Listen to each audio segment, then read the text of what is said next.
All right, hello everybody. I'm Miss CB and I'm going to be sharing with you guys how to find reliable sources and how to distinguish if something is an unreliable source, which means you can't trust it.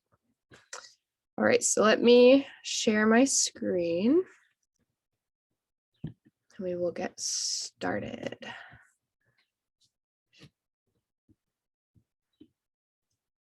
Present. Okay. And once again, we're talking about reliable and unreliable sources. So, reliable sources are based on evidence and facts. So this is the truth about events as opposed to interpretation. So what actually happened. A fact is an occurrence in the real world. A test to see if it is a fact or not is if it is verifiable. So whether it can be demonstrated and backed up. Can you show proof of it? If you can't show proof of it, then it's probably not a fact. Can you support the information with multiple credible sources? So we don't want you to just find one source and say, well, this must be true. You have to be able to back it up with multiple sources that say the same thing. So an example of a fact would be climate change is a fact. This is something that can be proven through scientific research.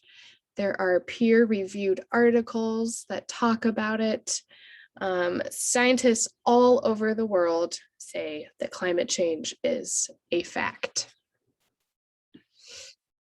All right, so this is one of the most important parts of trying to distinguish if something is a credible source. If it is peer-reviewed, that is a very important term, peer-reviewed. And there's a little picture up here. Let me see if I can move here we go. So you can see it better. So there's a picture up here. It shows the person with the original document. This is somebody that is an expert in their field. Expert, not just anyone. And they send it to other experts in the field. So an example would be an astronomer.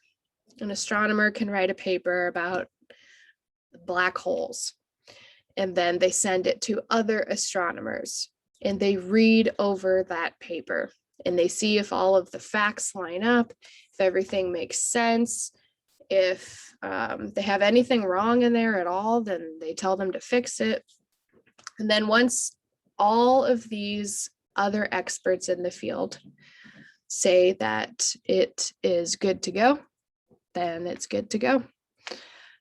And once again, this is not your peers at school. That's not what that means. I know a lot of people think that. These are experts in their field of study that have dedicated their lives to researching a given topic. So I guess an example, once again, climate change. Scientists reviewing a scientific article about climate change and acknowledging that the information is correct. So this is not a student giving their paper to other students and then other students checking it. These are experts in their field.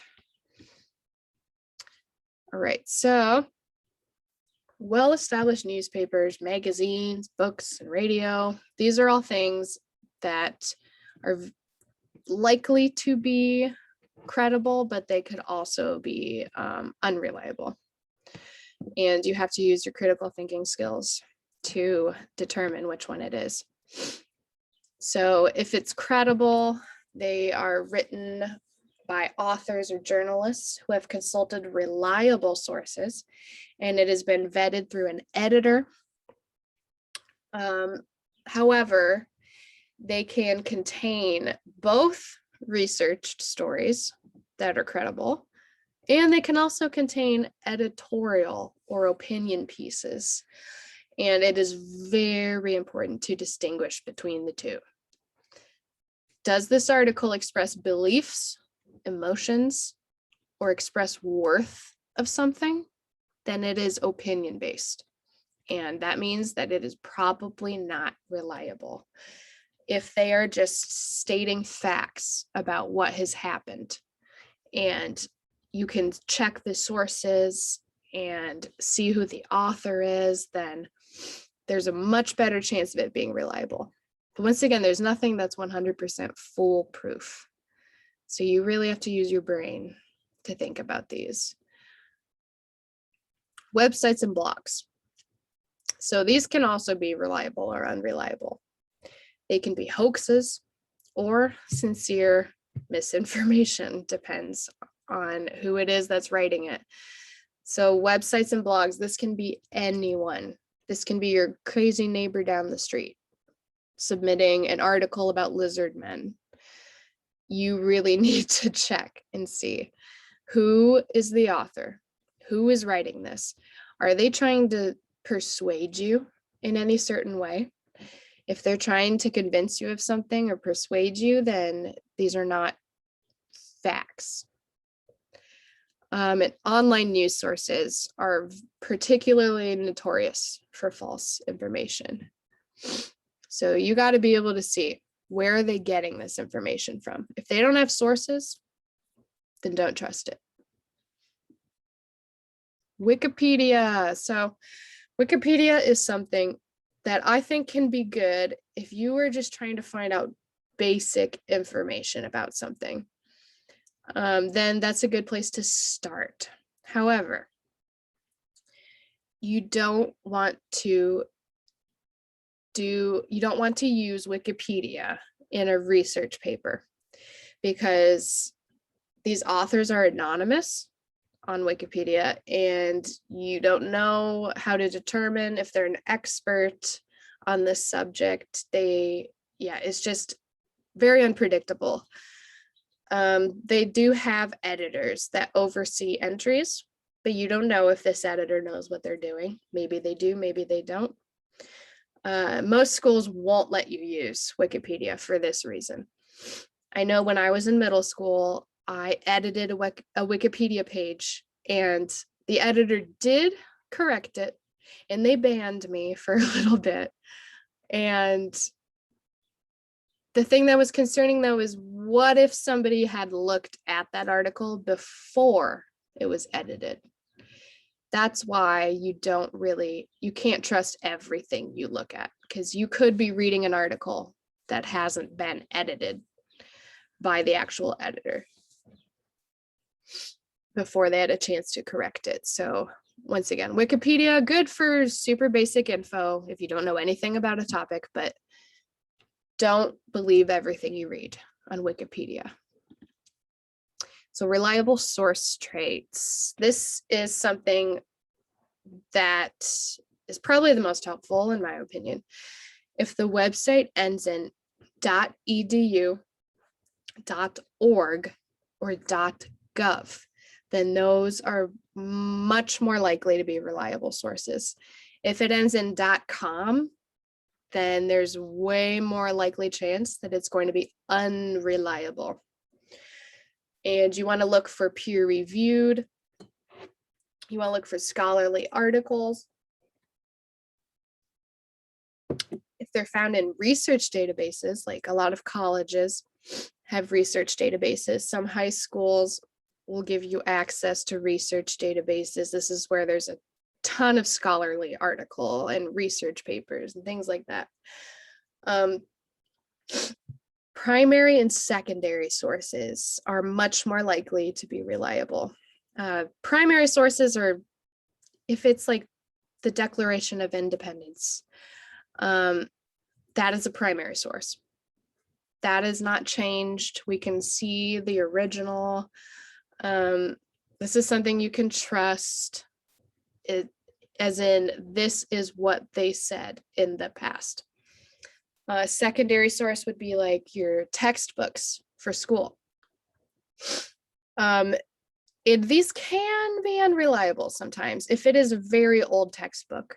If it's a textbook from 1900 about astronomy, it's probably going to be out of date. So you still have to be wary about textbooks and things like that too. But if the school has okayed it, there's a good chance it is reliable. So example of unreliable. Posts from social network. No, no, no, no. Don't believe that. Don't believe something that your aunt posted on Facebook, linking some .com blog. Don't believe that. If the article doesn't have citations, probably not reliable. If it's news focusing on entertainment rather than news, probably not reliable. There's a lot of news out there on both sides, both Republican and Democrat, where there are news shows that just focus on entertaining people and being dramatic. And you do not want to listen to that for news because they get more money the more interesting and crazy they are. So they may not be representing facts in the true light. Online forums, anyone can post. Anyone. You can. So don't just believe anything you read there. Editorials, once again, these are usually opinion-based, so you can't really trust it. Are they trying to sell me on something? Are they trying to sell you a product? Are they trying to sell you on an idea? Either way, it's probably unreliable. So I gave you guys a lot of examples of what can be reliable and what can be unreliable. And basically you have to use your big old brain and do critical thinking. And if there's ever a time you are not sure, then ask for help. Ask a teacher, ask a librarian, anybody that you really trust that knows what they're doing. All right. And I have a video here that we don't have time to watch, but it is there in case you guys want to check it out. It can really help you with determining fake and real sources. Yes, Credible Hulk always cites his sources. In here are my sources. All right. So thank you everybody for listening, and I hope that this helped you out a little bit.